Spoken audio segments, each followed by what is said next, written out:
नमस्कार दोस्तों, आज हम हैं आगरा में और आगरा युवा मंडल अध्यक्ष आज़ाद समाज पार्टी जी मिस्टर शशांक बौद्ध जी से बात करेंगे कुछ मुद्दों पे।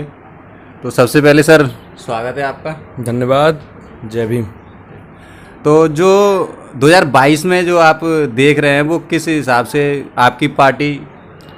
देखिए, 2022 में जो उत्तर प्रदेश में विधानसभा चुनाव होने हैं उसको लेकर के हमारी आज़ाद समाज पार्टी कांशीराम पूरे तन मन धन से समर्पित होकर के काम कर रही है और विधानसभा से लेकर के बूथ तक के सेक्टर में तैयारी कर रही है और अपने संगठन का विस्तार कर रही है और मेहनत कर रही है। तो आप जो आज़ाद समाज पार्टी से जुड़े हैं तो आप किस प्रेरणा, कहाँ से आपको प्रेरणा मिली या कौन कौन सी बातें आपको अच्छी लगी? देखिए, आज़ाद समाज पार्टी एक प्लेटफॉर्म है। इससे पहले तमाम सारे प्लेटफॉर्म हमारे पास आए। बाबा साहब ने कहा कि पॉलिटी इज़ द मास्टर की, उसी को कांशीराम साहब ने आगे बढ़ाया और उसी को लेकर के आज बड़े भाई एडवोकेट चंद्रशेखर आज़ाद जी लेकर चल रहे हैं। जो बाबा साहब का मूवमेंट था कि हम शोषित पीड़ित वंचित समाज की उत्थान करें, हम फूले शाहू अम्बेडकर के मूवमेंट को जो साहब लेकर चले थे, उसी मूवमेंट को आज परम आदरणीय बड़े भाई एडवोकेट चंद्रशेखर आज़ाद जी लेकर चल रहे हैं। तो इसलिए हम भाई के साथ में हैं। भीम आर्मी से हमने अपना सफ़र शुरू किया था। 2017 में सहारनपुर कांड से जो सुर्खियों में बड़े भाई एडवोकेट आए, तो जब उन्होंने जंतर मंतर पे हमको कॉल दी तो हम सब लोग पहुँचे थे। तो तब से ही भाई के साथ लगे हुए हैं और मूवमेंट को मजबूत करने के लिए, बाबा साहब के कारनामा को मजबूत करने के लिए और पूरा करने के लिए लगे हुए हैं। फूले साहू और अंबेडकर की विचारधाराओं को और भी पार्टियां हैं जो उस पर काम करती हैं, तो आपने उन पार्टियों का दामन क्यों नहीं थामा? देखिए, बात यह है, सब लोग खोखली बयानबाजी करते हैं पर जब काम करने की बात आती है तो नहीं आते हैं ज़मीन पर। जैसा हम देखते हैं कि हमारी पुरानी अन्य पार्टियां रहीं, कोई भी पार्टी रही हो, तो वो मूवमेंट से भटक गई है, ऐसा हमको फील होता है, लगता है। क्योंकि जब हम देखते हैं कि हमारी बहनों के संग कुछ अत्याचार होता है तो हमारी पार्टियां खुल के नहीं बोल पाती हैं। हमारे देश के समाज के लोगों के संग अत्याचार होता है, बहुजनों को पानी पीने का अधिकार नहीं होता है, मूँछ रखने का अधिकार नहीं होता है। आज भी देश में स्थिति ऐसी कर दी है इस बीजेपी गवर्नमेंट ने, इस भारतीय जनता पार्टी के लोगों ने ऐसा कर दिया है देश में और उत्तर प्रदेश के अंदर खासकर कि बिल्कुल जंगल राज बना दिया है। तो उसमें कोई भी पार्टी विपक्ष की भूमिका नहीं निभा पा रही है। विपक्ष की भूमिका अगर कोई निभा रहा है तो बड़े भाई एडवोकेट चंद्रशेखर आज़ाद जी निभा रहे हैं, आज़ाद समाज पार्टी का एक कार्यकर्ता निभा रहा है। तो आप अपनी जिम्मेदारी, मंडल स्तर की आप पर जिम्मेदारी, तो आप किस तरह से? देखिए, आज़ाद समाज पार्टी ने मैं एक छोटा सा कार्यकर्ता हूँ आज़ाद समाज पार्टी का, भीम आर्मी का एक कार्यकर्ता हूँ और भीम आर्मी ने, आज़ाद समाज पार्टी ने शीर्ष नेतृत्व में मुझको जिम्मेदारी दी है आगरा मंडल की। तो आगरा मंडल के अंदर 4 जिले आते हैं, मथुरा, आगरा, फिरोजाबाद, मैनपुरी। तो मेरा काम जो होता है वो चारों जिलों को देखना होता है, चारों जिलों में जिला अध्यक्षों को नियुक्ति करना होता है, मंडल की कार्यकारिणी बनाना होता है और आज़ाद समाज पार्टी के युवाओं में आज़ाद समाज पार्टी को कैसे फैलाया जाए और युवाओं को कैसे आज़ाद समाज पार्टी जोड़ा जाए, ये जिम्मेदारी मेरी है और मैं इस तरीके से बखूबी निभाने का प्रयास करता हूँ। आज़ाद समाज पार्टी किन मुद्दों को लेकर जो 2022 में मैदान में आएंगी?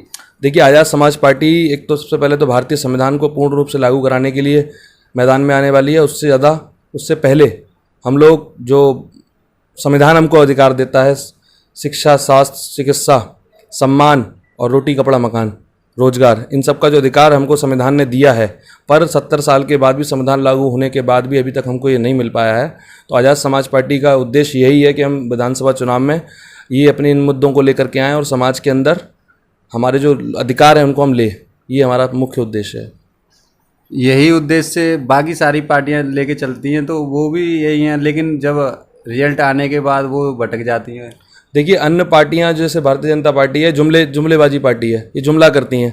जैसे इन्होंने कहा 15 लाख अकाउंट में आएंगे, ठीक है, और 2 करोड़ रोजगार देने की बात कही, तमाम सारे वादे किए, स्मार्ट सिटी का वादा किया, तमाम सारे वादे किए, पर ये ग्राउंड रिपोर्ट में जीरो हैं। इसको आप भी देखते हैं अपने न्यूज़ के माध्यम से, तो ये ज़मीन पर नहीं आ पाते हैं। तो हमारी पार्टी कोई जुमला नहीं करती है, हमने तो केवल वही कहा जो भारतीय संविधान ने हमको जो अधिकार दिए हैं हम उसको लागू कराने का प्रयास करेंगे और पूर्ण रूप से लागू कराएंगे। और इस देश के अंदर बहुजनों पे जो अत्याचार हो रहे हैं उत्तर प्रदेश के अंदर, खासकर उत्तर प्रदेश के अंदर, तो उसको कहीं हद तक रोकने का प्रयास करेंगे और ख़त्म करने का प्रयास करेंगे। अभी योगी सरकार में उत्तर प्रदेश में जनसंख्या नियंत्रण कानून लागू किया गया, उस बारे में आप कुछ कहना चाहेंगे? देखिए, जनसंख्या नियंत्रण कानून तो ठीक है, पर बात यही है कि जब उसको अमल में लाने वाले लोग अच्छे नहीं हैं, उनको मतलब फॉलो कराने वाले लोग अच्छे नहीं हैं, उनकी नीयत अच्छी नहीं है और वो ये इस समय क्यों कर रहे हैं ये भी सोचने वाली बात है। चुनाव के टाइम पर आप ऐसा कोई लेकर आ रहे हैं कानून, तो ये सोचने में और गंभीर करने विचार करने की ज़रूरत है। भीम आर्मी पे और आर्य समाज पार्टी पे अधिकतर आरोप ये लगाए जाते हैं कि वो मतलब गुंडागर्दी दबंगों की पार्टी है। देखिए, ये शुरुआती दौर है। अगर आप मूवमेंट को पढ़ेंगे या मूवमेंट को समझेंगे पुराने से, तो ये चलता आ रहा है। जब कोई अपने शोषण से जब परेशान हो जाता है और जब वो आवाज़ करता है तो लोग उसको फिर गुंडा आरोपी लगा देते हैं। तो ऐसा कुछ नहीं है। हमारी भीम आर्मी और आज़ाद समाज पार्टी के कार्यकर्ता समझदार है और मूवमेंट के प्रति ईमानदार है, और उनके अंदर वही ईमानदारी लोगों को गुंडाई दिखती है, वही ईमानदारी लोगों को दबंगई दिखती है, पर वो उसके अंदर उसकी पीड़ा है। उस पीड़ा को दिखाने के लिए वो सड़कों पे आते हैं हमारे लोग, एक एक कार्यकर्ता आज़ाद समाज पार्टी या भीम आर्मी के।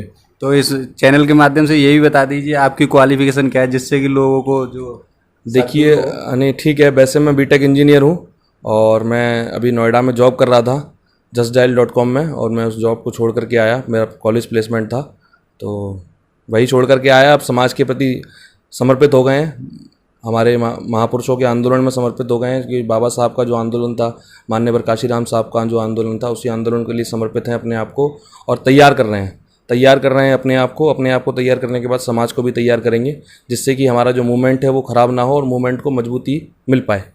पार्टी गठबंधन को लेकर चिंतित है या आपके पास कोई शीर्ष नेतृत्व से कोई निर्देश? जी, गठबंधन का तो ऐसा है कि हमारे जो माननीय राष्ट्रीय अध्यक्ष जी हैं और हमारा जो राष्ट्रीय कोर कमेटी है, गठबंधन का निर्णय तो वही देंगे। गठबंधन होना है तो किससे होना है, क्यों होना है, कब होना है, क्या मिनिमम वो रखा है, तो किन किन चीज़ों पे, मुद्दों पे हमारी सहमति किसी और अन्य पार्टी से बन पाएगी, ये तो राष्ट्रीय अध्यक्ष जी का और राष्ट्रीय कोर कमेटी का निर्णय है, और जो भी उनका निर्णय होगा हमें स्वीकार होगा। बाकी आज़ाद समाज पार्टी और भीम आर्मी के कार्यकर्ता 403 विधानसभा के लिए तैयार बैठे हैं और तैयारी कर रहे हैं फुल तरीके से।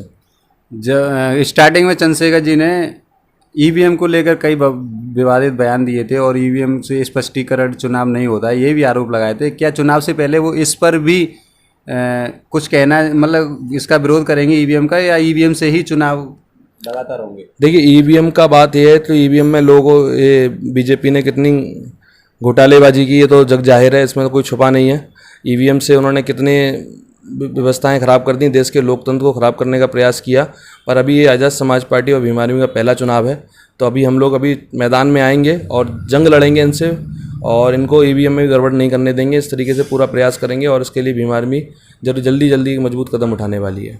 चैनल के माध्यम से अपने युवा साथियों को, फॉलोअर्स को कुछ कहना चाहेंगे? जी, मेरा तमाम आप सभी साथियों से निवेदन है कि आप चैनल को सब्सक्राइब कर लें, फॉलो कर लें और देखते रहें।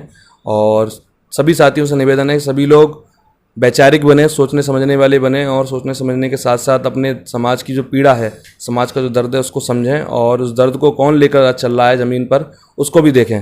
बुद्धि विवेक का इस्तेमाल करते हुए आज़ाद समाज पार्टी के राष्ट्रीय अध्यक्ष व भीम आर्मी चीफ बड़े भाई एडवोकेट चंद्रशेखर आज़ाद जी का साथ दें और उस मूवमेंट को मजबूत करें, यही मेरा निवेदन है।